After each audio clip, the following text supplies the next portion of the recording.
जिंदगी की असली उड़ान अभी बाकी है, अपने इरादों का इम्तिहान अभी बाकी है। अभी तो नापी है मुट्ठी भर जमीन, आगे ये सारा आसमान बाकी है। जेव्हा मी शहरामध्ये तिसरी निवडणूक जिंकली होती तेव्हा मी हे म्हणाली होती आणि कदाचित कुठेतरी कोणीतरी ऐकत असेल, कारण त्या लोकसभेमध्ये जाणं म्हणजे एकंदरीत मला वाटतं आकाशाला हात लावणं हे मी माझ्या दृष्टिकोनातून एक काँग्रेसची कार्यकर्ती आणि एक सामाजिक कार्यकर्ती म्हणून मला वाटतं लोकशाहीचं सर्वश्रेष्ठ मंदिर असणारी ती लोकसभा। प्रत्येक माणूस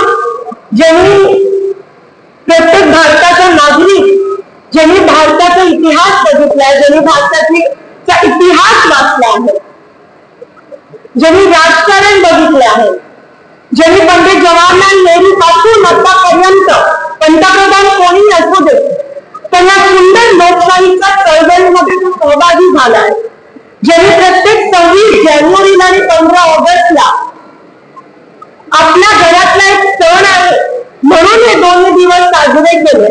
त्या प्रत्येकाला माहिती आहे की लोकसभेत जाणं किंवा लोकसभा काय असते। जेव्हा मी लोकसभेत पहिलं पाऊल घेतलं तेव्हा मला ह्या गोष्टीची जाणीव होती की मी इथपर्यंत पोहोचले केवळ माझ्या लोकांमुळे। तो क्षण वेगळा होता, तो क्षण मी शब्दामध्ये व्यक्त करू शकत नाही की तो क्षण काय होता।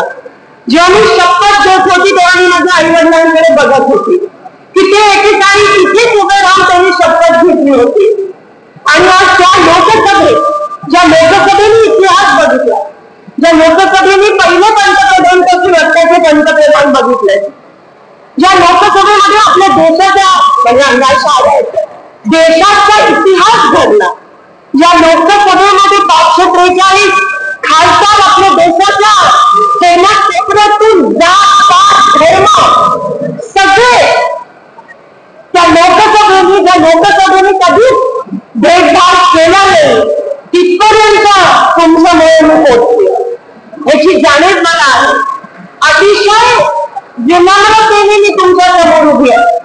महाविकास आघाडीचे सर्वच पक्ष शिवसेना उद्धव बाळासाहेब ठाकरे साहेब, राष्ट्रवादी काँग्रेस शरद पवार साहेब, कम्युनिस्ट पक्ष, समाजवादी पक्ष, आम आदमी पक्ष सगळे आपल्याला साथ दिले।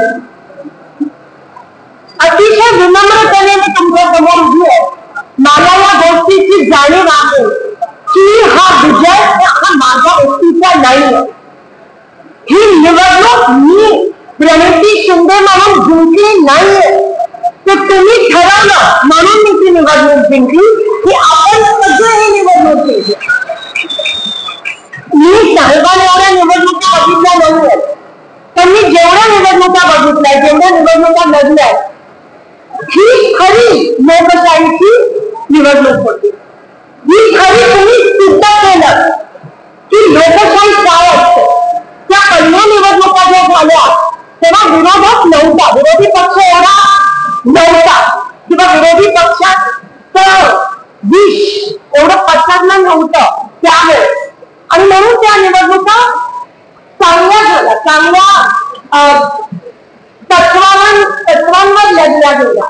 पण ही निवडणूक जी होती खरी लोकशाहीची निवडणूक होती, कारण का 400 पार म्हणणारे पैशाची, ईडीची, सीबीआयची, ईव्हीएमची ताकद असून सुद्धा लोकांनी दाखवलं की लोकांची ताकद काय, ही खरी लोकशाही होती।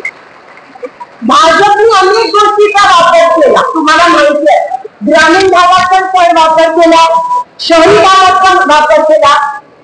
ज्या ज्या गोष्टींचा भाजपने वापर केला त्या गोष्टीचा काँग्रेस आणि महाविकास आघाडीला त्या गोष्टींचा वापर करावा पण लागला नाही आणि तरीही निवडणूक आपण जिंकलो। म्हणजे तुम्ही विचार करू शकता की लोकशाहीमध्ये किती ताकद असते। लोकशाही या सगळ्यांच्या समोर टिकते, या सगळ्या गोष्टी लोकशाही समोर टिकत नाहीत।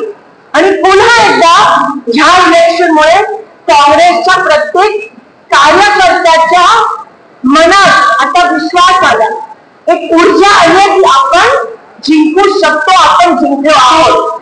कोणीतरी म्हणालं की त्यांच्या सीटा जरी आपल्यापेक्षा जास्त असल्या तरी त्यांना असं वाटतं की त्यांचा पराभव झाला, आणि आपल्या सीटा जरी त्यांच्यापेक्षा कमी असल्या तरी आपली त्या ठिकाणी आपला विजय झाला, आपली जीत झाली. आणि जेव्हा मी म्हणते की अभी सारा आसमान बाकी है, तो माझ्यासाठी नाही, त्यांचा अजून मी तुमच्याकडून काय मागू म्हणून कृतज्ञता.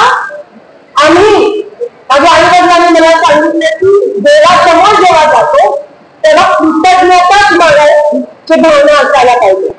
आणि जर तुम्ही लोकशाहीमध्ये देश सेवेसाठी अंतःकरणापासून काम करत आहात आणि शेवटच्या श्वासापर्यंत काम करत आहात, तर आमच्यासाठी आमची मोठच देव आहे. आणि म्हणून देवासमोर लोकांसमोर आज आम्ही कृतज्ञता मागतो.